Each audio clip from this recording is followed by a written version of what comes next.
Coming up next on this episode of the Unlock You podcast. So we want to be aware that Yep. if companionate love is forming, the way that you do that is by being someone who is truly safe for the other person to take their armor off, take the false self off, and really be seen with their flaws and imperfections without being rejected. What you're doing is now creating a corrective experience and classical conditioning that now they feel safe with you, with all the things on the inside that human nature we hide and compartmentalize and show the world our shiny self. When someone can experience being in a relationship with you and they feel truly seen, known, valued with flaws and imperfections. Picture it like they go out and we've got armor on and we go and do business and conduct in the world and we lead and we have this war mindset. And then at home, you really want to cultivate an environment. That's why nagging or control or possessive is so detrimental, because you have to armor up at home.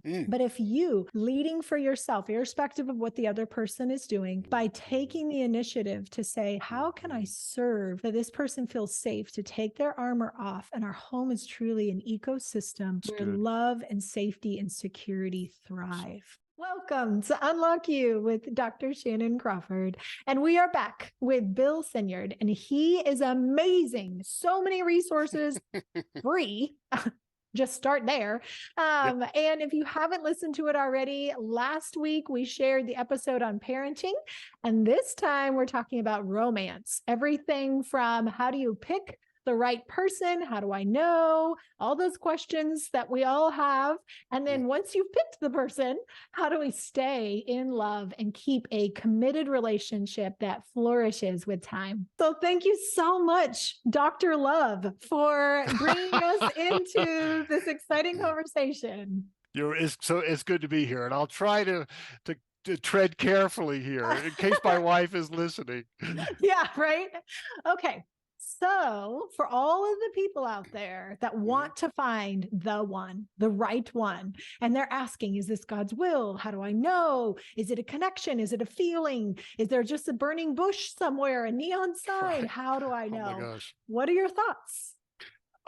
First of all, let me promote. I've got a Valentine's trio of podcasts coming up on love. I'm calling "What's Love Got to Do with It," the Tina Turner song, and we're going to go into the neuroscience of love and dopamine and serotonin and oxytocin, love and sex, and so we'll talk about why am I going stupid? Why am I just thinking of the person over and over? Why am I afraid of breaking up? And why have I forgotten everything else in my life? Why is my brain doing this? But here's the bottom line is all of that's subconscious. I mean, in many ways, it's chemicals that my prefrontal cortex can't even touch, can't even initiate. Yeah. So my prefrontal cortex, particularly if my amygdala, gets involved, my prefrontal cortex is shut down. And so when people are in love, particularly in the early stages, they're not being reasonable. They can't be reasonable. They're just trying to figure out and explain these feelings. I'm feeling wonderful. I'm feeling adored. I'm feeling loved, feeling safe. And it could be totally wrong. And their friends could be saying that the guy, the lady is a jerk, vicious, she's a user, he's a user, a gold digger, right? But you can't hear it because you're not being reasonable. The ancient Romans, this will be part of the podcast, they saw love as dangerous. Love confused the gods. Aphrodite, the goddess of love, was confused by love. Apollo, the god of reason, was confused by love. So they tried to regulate the emotions of love. And Paul, the Apostle Paul, walked into that when he wrote his letter to the Romans and so forth. So love is very, very dangerous. So I don't think there is a universal right choice. I know, popping bubbles all over the world. I know, and here's I'm a biblical theologian.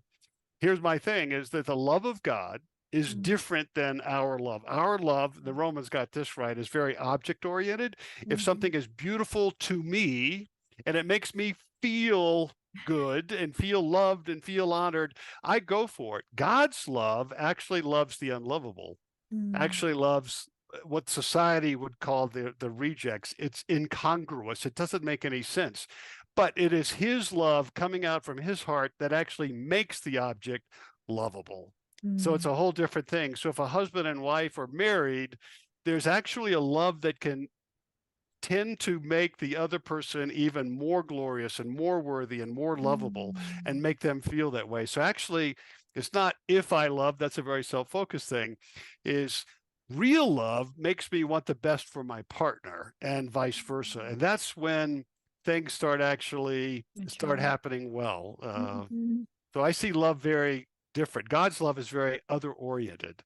Mm. My love, twisted post fall, tends to be very self oriented. We call narcissism. And we could call it narcissism. There's a Latin phrase for that, incurvatus in se, which is the self turned in upon itself. Augustine used it. It's the essence of all sin, but it's the breakdown of relationships. When I'm saying, what spouse, what are you bringing to me versus what am I bringing to you? Oh, I love that. And I joke about narcissism, but in reality, all of us are egocentric. All of us have a leaning toward narcissistic self-love, self-gratification. Thanks. I'm so glad I came today. This is great. I appreciate that. Now my wife's going, yeah, okay, I like makes her sense. now. Okay, now. And I love what Danny Silk, he also has some really great resources on couples and relationships. Yep. And he has a program called Defining the Relationship, I believe. And he talks about how this young man they were doing couples counseling. And he was like, oh, I just love her, man. She just feels so great. I just feel amazing when I'm with her, blah, blah, blah. And Danny Silk's like, you don't love her. You love the dopamine cocaine feeling That's that exactly you get when you're around her. But Right. you're not actually developing a real love that lasts. And many of us, because of Hollywood and growing up on Disney romance, we are looking for a euphoric feeling. Yep. And then without the end of the credits, the movie playing on of how do you actually do day-to-day life. So I'm hearing you debunk that we're not just looking for the one with the unicorns, but do you think that God has an assignment that some people are more compatible together or not? You know, he may be. That's way above my pay grade. When couples start asking that question, that's a red flag for me that they're looking in the wrong direction. Oh, tell me Because more. God's love actually loves your spouse. Particularly if they're a Christian, if they're sons and daughters of God, God loves them with all the love in the universe. He can't love them any more. He can't love them any less. So when I'm counseling people who are pastors, we have couples come to us when it's basically over. They want to check the box. They were headed to the lawyer. They've written up the papers, but somebody said, "Did you talk to the pastor?" Oh, what do we have to do? So I basically asked the wife, so tell me, why do you hate your husband? And she goes on for 10 minutes. And I go, look, if half of that's true, I would hate your husband too. Husband, tell me about your wife, same thing. And then I separate them. And I have one come in and I say, so you're a Christian, you say, and your husband is a Christian. So I've got a bigger problem right now. I mean, if what you say is true about how they've been treating you or not treating you, I get the anger. I get the reason you want to leave them. I would too. But here's my bigger problem is, how does God feel towards your husband, even after all the bad things they've been doing to you? And the spouse would usually go, well, yeah, he loves them, but that's God. I'm not God. I'm going, yeah, but here's the problem is you're hating somebody that God loves. So here's what I want to do. I'd like you to do this for 10 days. I give them this prayer that I hand out. And I say, I just want you to pray this for you. Don't even think about your husband. If you have to pick up kids, don't go on a date. Oh my gosh, you just kill each other. I just want you to say this prayer twice a day that talks about God's love for you, that you would begin to experience the height and width and length and depth of Christ's love for you. Get your cup filled a little bit. Don't think about the jerk. And do that for 10 days. Let's talk. And I do the same thing with him. And then in 10 days, Dr. Crawford, it is shocking the changes that are made. Not perfect by any stretch of the imagination, usually one more than the other, but marriages have been saved what I've done is I've shifted, helped them shift off of all of the hurts and wounds and fallen expectations and shame. You know, why was I so wrong? What was wrong with all those things, to actually accessing a different love for their spouse. Um, in Ephesians, Paul asks for the Ephesians, and they're going to mess up big time. We know that from Revelation. He says that he's asking for power from God through the Holy Spirit in their inner being, so that they can begin, just hold on, to grasp the height and width and length and depth of the love of Christ for them and for others, is the implication. So when I talk to parents who have the Holy Spirit, so they say, that's what they believe, and they're not accessing love, there's been a breakdown, there's been a barrier established, and all I try to do is remove the barrier so they can actually access God's love for this unlovable, horrid person. And that's what God does. Love does innately. The parable of the prodigal son, the parable of the Good Samaritan, and so on. So it's actually shifting from my broken love created by inner working models that are self-serving, self-protective, narcissistic, and shifting to this power that I can access that doesn't look like me. And my wife deserves that. Oh, it's so good. So a lot of times, like we've said, you can get the dopamine, the oxytocin, you can get all these highs irrespective of who you're with. And that's the same of how we develop affairs, because you can create a connection neurochemically, and it doesn't mean it's actually a grounded, substantial love with a real foundation that you're invested into. So for anyone who's listening right now, if you have all these warm and fuzzies, it doesn't mean it's the right person if it's outside of your marriage. If they are an intern and they're helpful and they listen to you and they're great, it does not mean that you actually have love. It just means pheromones and hormones and chemicals are reacting. And 5 to 10 years down the road, you will have the exact same bottoming out of like, why am I with you? Right. But if or somebody slipped you some cocaine or crystal meth and you were unaware, and you would have kind of same feelings. Exactly. But if we're choosing strategically to invest in this person, we have a higher investment, a higher yield in the long run. And so I love the research about, companionate love is where it transitions from the beginning, where it's this euphoric, but now you're developing a best friendship, someone that you feel so safe and known and seen.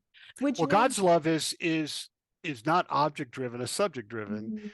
It's different, and we've all felt it. When we who are Christians, and I know some of your viewers aren't, and God bless them, but when we have felt it, we Christians, we the first thing we feel is, but I'm not worthy. I'm a sinner. How can God love me? And that's exactly this amazing love of God that loves sinners, that loves hurtful people, loves narcissists. I don't.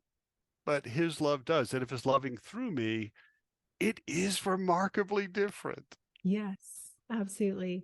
So we want to be aware that if companionate love is forming, the way that you do that is by being someone who is truly safe for the other person to take their armor off, take the false self off, and really be seen with their flaws and imperfections without being rejected.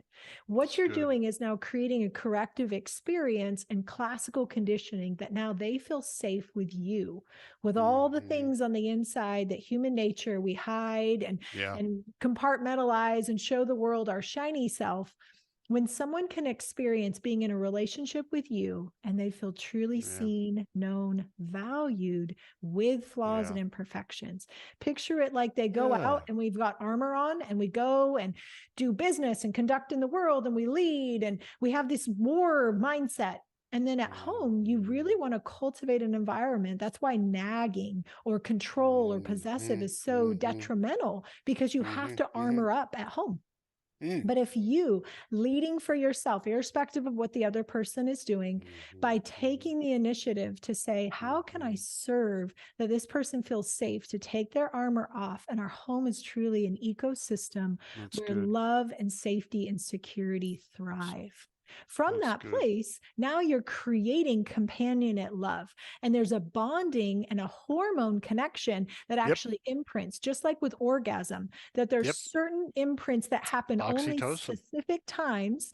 Same when I can feel truly known and seen, and all this beautiful eye contact and safety and security, which means I need to be diligent about my triggers, about my criticism, judgment, contempt, discontent. Yeah. We need to Self-aware. really be taking that to the Lord and saying, okay, what in me continues to find something wrong in relationship?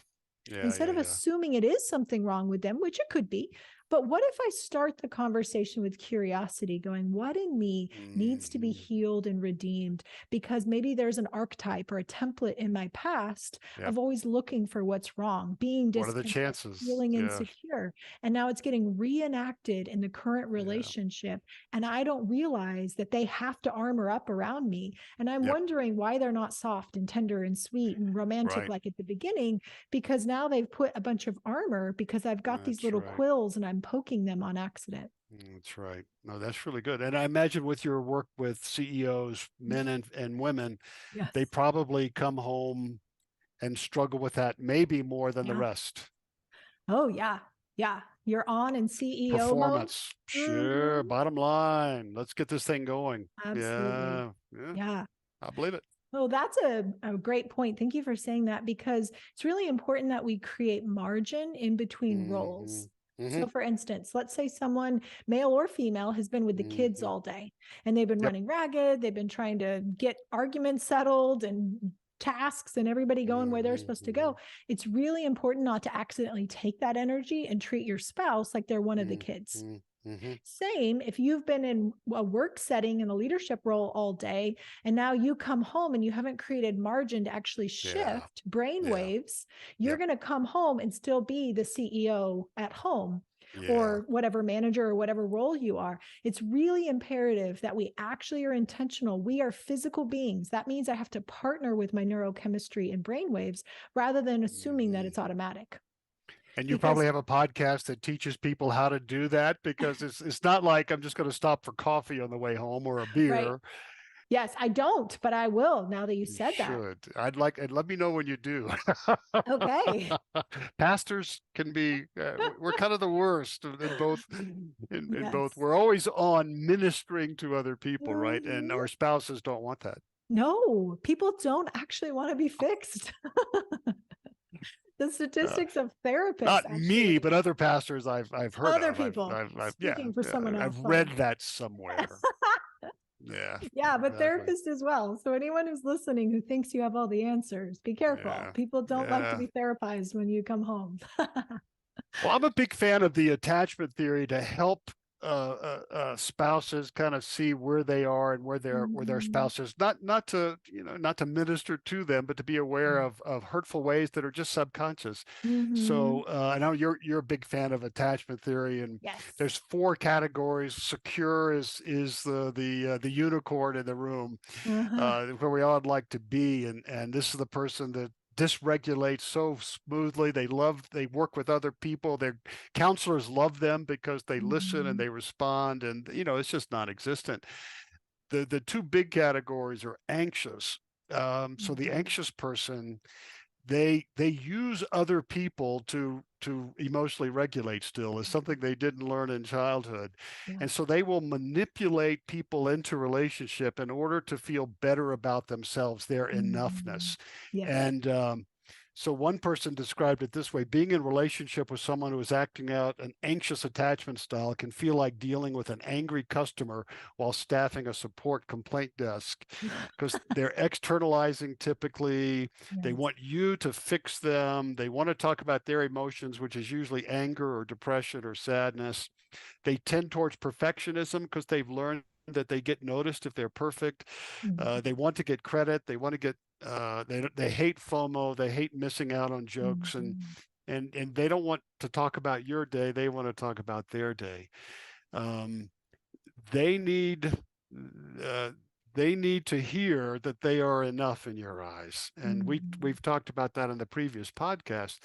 They desperately need to hear before that moment that you're their biggest fan. that you have eyes only for them, that they are beautiful in your eyes, that they are worthy. You're so proud to be their spouse. You would buy stock in them. And they need to hear that over and over and over, because for whatever reason, back in infancy, they didn't get a sense that they were worthy of the attention of their caregiver.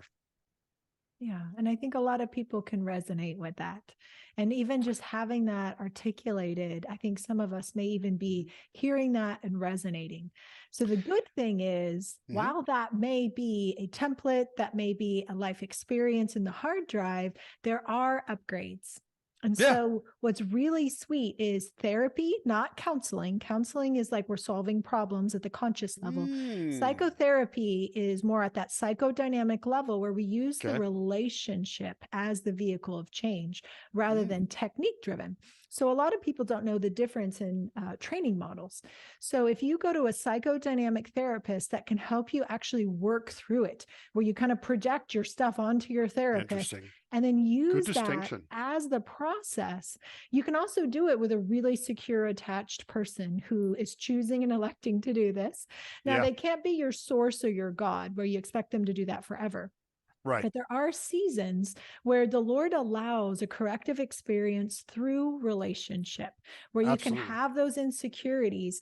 And now what you want to do is not just continue to go to them. You've had the template, the experience, but now internally you start to digest, or what's called introject. You take that in and now you go, okay, me. Now I'm going to offer that reassurance, security. I see value and worth in you.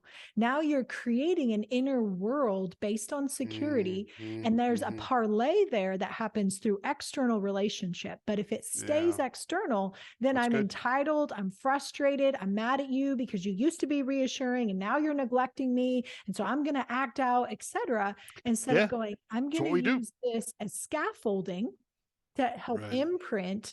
And now the onus is on me to be responsible, to self-soothe, redirect. Hey, me that's feeling anxious. And in my imagination, I'll just have my clients picture like, hey, picture picking up this part of you that is feeling anxious. Let's be present and experience near with this part of your soul.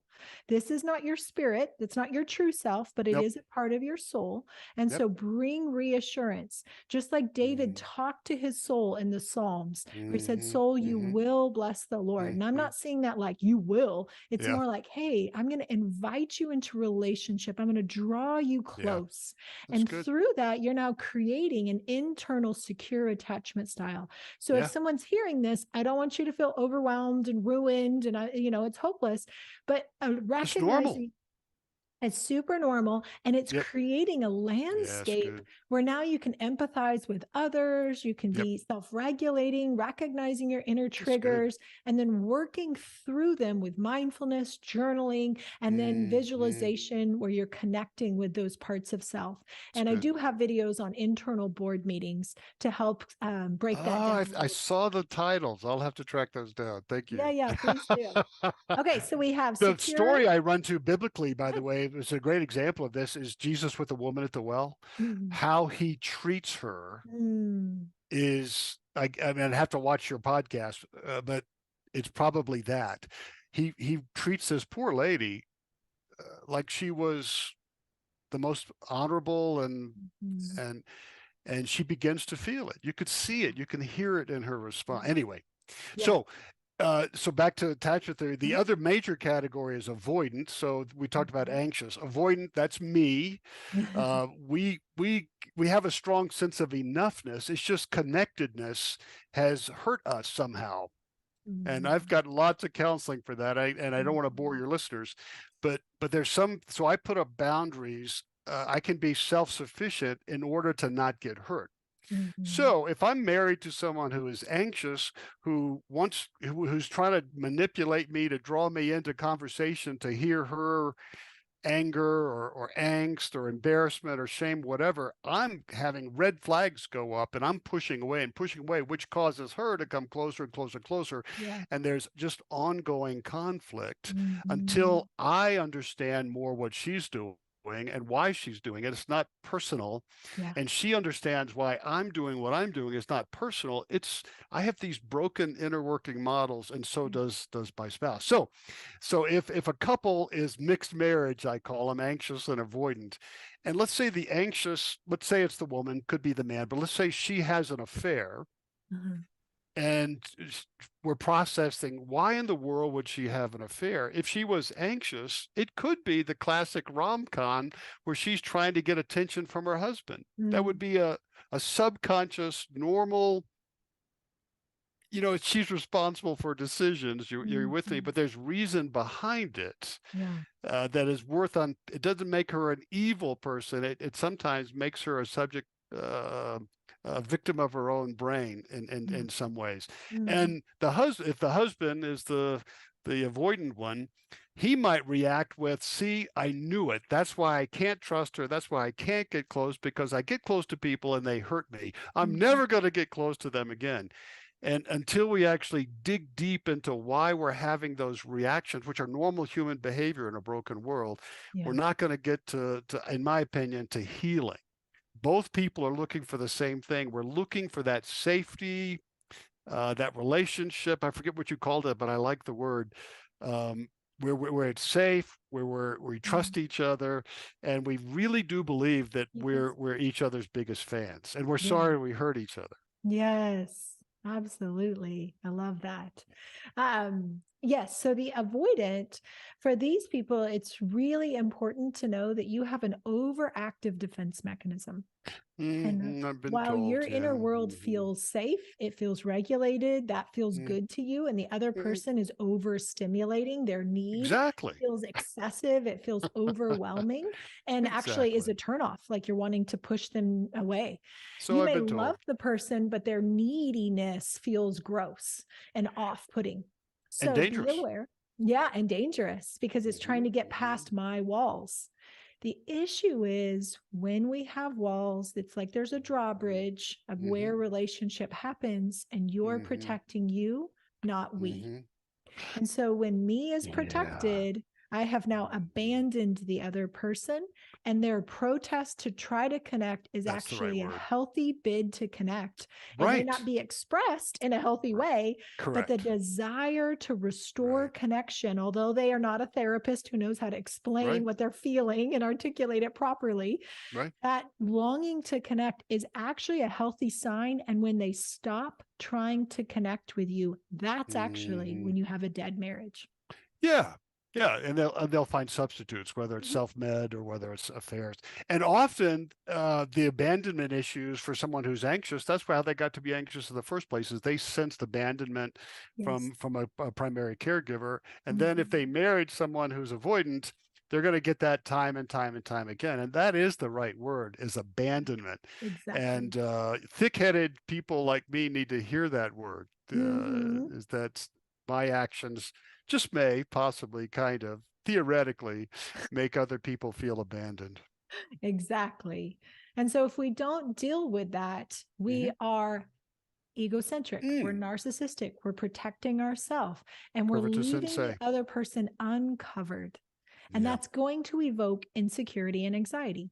So as much as you feel like, oh my gosh, they're overwhelming, you're evoking that response. And if you'll lower that drawbridge, and it may feel scary and overwhelming, that's where we just say, hey, protector, I acknowledge your desires to protect me from being enmeshed, overtaken.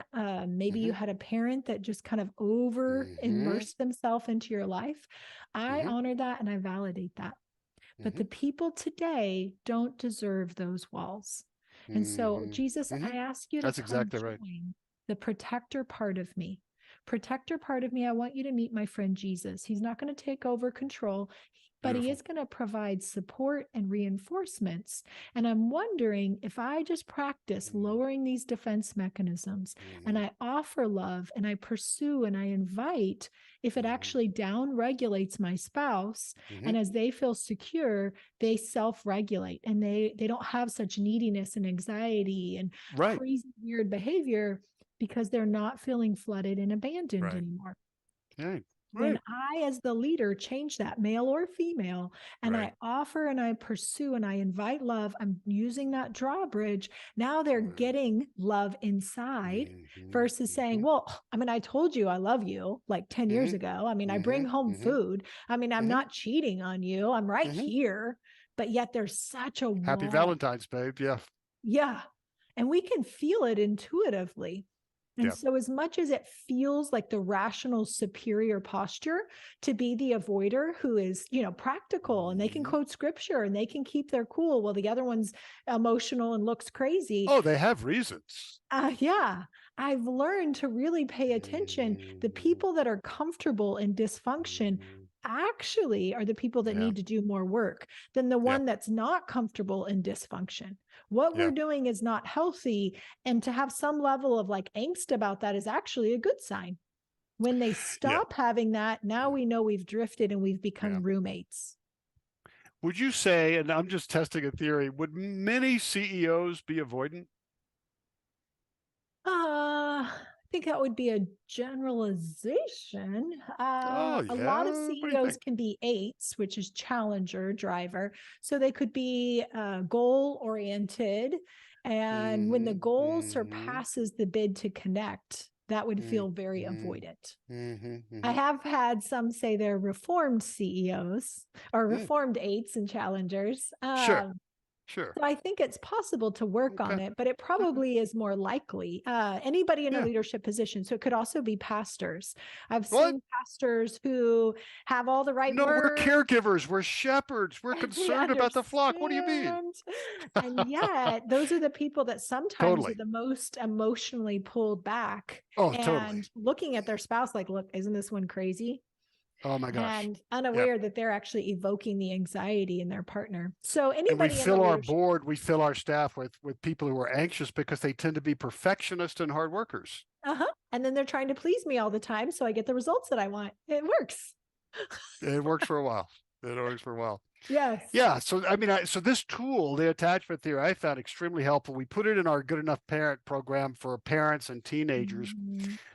But we give them a simple survey from Bartholomew and Horowitz, 4 paragraphs, so they can kind of identify from a lay point of view which of the 4 quadrants they fit in, so they can begin to have these conversations.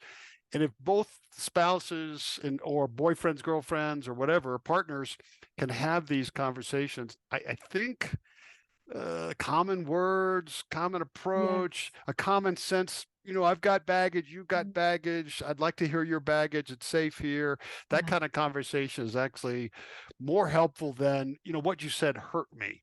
Boy, then we get into that defensive cycle. Would you agree? Oh, absolutely. Positive reinforcement, right? Yeah. So the more my face represents criticism, contempt, a complaint, the more that negative chemistry will happen just at my face. Versus if I try to spend 70% or more giving positive reinforcement, play, there we go. laughter, engaging with one another, being friends, having positive reinforcement. Now, when they just look at my face, now there's more likely to be a positive chemical reaction, and they're going to show more of their real self versus unconsciously the protector comes up of what's going to happen today. Of course. And attachment theorists, I love this, and I think it's encouraging for infants anyway, they to have good enough. That's where we got the name for our program. They say 3 out of 10 interactions with your infant. I mean, your infant's going to be colically, they're going to try, they're going to be wet, they're going to be miserable sometimes. But if you can do 3 out of 10 interactions that are attuning, your child will go into the next stage of life secure. Yes. That's doable. Right. I can't do 10, No. 5, pushing it. I can do 3. And same thing with teenagers, and same thing maybe with spouses. If 3 out of 10 of my interactions can be, hey, look, I know I said what I said, but I got to tell you, I'm not going anywhere. I'm your biggest fan still. I've got your back. What you said hurt me. We got to deal with that, but I'm here and I'm loving you. And I got to figure all this out, but I'm not going anywhere. I just think 3 out of 10 is probably a good goal. Absolutely. And I do want to make sure we circle back and say attuning, while that's common for us, you think of it like a tuning fork, an instrument, that many times we talk at a cerebral level, which just means transfer of information. Like, did you pick up the kids? Do we have enough milk? What's our agenda for the weekend? But when I'm hearing and I'm attuning, I'm actually trying to get to the heart frequency. So I'm being more emotion focused. That's really good. And so attuning, just in a practical, if someone's listening and they're like, okay, how do I do that? The practical is, hey, baby, your eyes look tired. Are you okay? I'm wondering how your day has been. No, but look I mean, them in the eyes. Really, how has your day been? You know, I would love to be a safe place. Is there anything else going on? And not reacting or punishing them on accident because I have some big reaction to what they just shared, but creating what's called a holding environment, where it doesn't mean physically touching. It means I'm holding and containing what they're sharing so they get it out. And now I'm holding it so they don't have to carry that burden. And now it can be released. That's good. Many times, the person that has high need often is unaware the other person has need in the relationship, but the more high functioning one tends to carry it longer. So if you've received a lot from your partner, be proactive to pursue their heart. Like, hey, I'm curious how that impacted you, or I recognize this. I'm wondering, you know, the other day when you said your secretary undermined you in this way or whatever, I'm wondering how that impacted you. And they may blow you off and say, oh, nothing, blah, blah, blah. The more that you pursue and just say, hey, I'd like to be a safe place if you'd like to talk about it. Yeah. Have you seen the YouTube video still face experiment? Yes. I recommend that for anybody because you can see what attunement is and what the effect looks like when the mother goes still face. It really is educational. Absolutely. To see that and process and realize we adults do that too. Absolutely. Yep. So for anyone who's curious, it's the still face experiment. And it's also based on some of the Harvard research on serve and return, where like if you were playing tennis, where the baby or the partner, in this case, the romantic partner, is giving you feedback and then you play back in a sweet way, not in like a playing games, but like if they're being playful, try to engage playfully. If they're being serious, take them seriously and don't just laugh it off. You're trying to serve and return. Like, I hear you. I see what you're trying to communicate. And I want you to know that I can hold and contain that and I can meet you there. Excellent. That deepens the resonance of how much we can feel known, cared for, and invested into. And again, taking the armor off and feeling truly safe in the context of this relationship. We need communities where we're encouraging one another to do this. It's harder than it looks. Yes. It's a lot of self-regulating in order to be there and love someone else more than my immediate need in the moment. Yeah. Okay, this is amazing. All right. So how do people connect with you? I know we have Valentine's coming up. And what are your thoughts on how people can continue to invest, whether they're single or in a relationship? Oh, yeah. Or Christian or not. The brain's the brain, right? So I do have a special Valentine's podcast. I do a regular podcast called Gospel Rant. In February, we'll be doing a 3-part Valentine's Day where we talk about the neuroscience of love and sex and addiction. They're all linked together. We talk about the history of love. The Romans, I think I mentioned before, they were afraid of love, and we've been affected by that more than we were affected by the Middle Ages or Victorians. And Paul walked into that. If you know your Bible, he actually had to confront that kind of crazy love.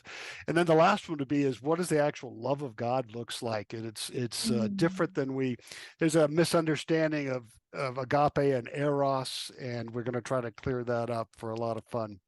I also have the Good Enough Parent, goodenoughparent.online, that people can go to. You don't have to be parents, but it's specifically for parents and teens, but it's for anybody who wants to know the attachment theory. And we give people surveys on how they can find their attachment styles. It's very helpful. And lots of other stuff. They can contact me if they have any questions. My website is gospel-app.com. Lots of stuff on there about millennials, about adults, about a number of things. there's, but they can contact me if they have any questions. bill@gospel-app.com. Awesome. Well, this has been such a privilege. I Thank think you so. for For geeking me out too. on chemicals and brain neuroscience and parenting and love. So thank you, Bill. And we will see you all for the next episode. Bye, guys. Thanks, Dr. Crawford. You're welcome.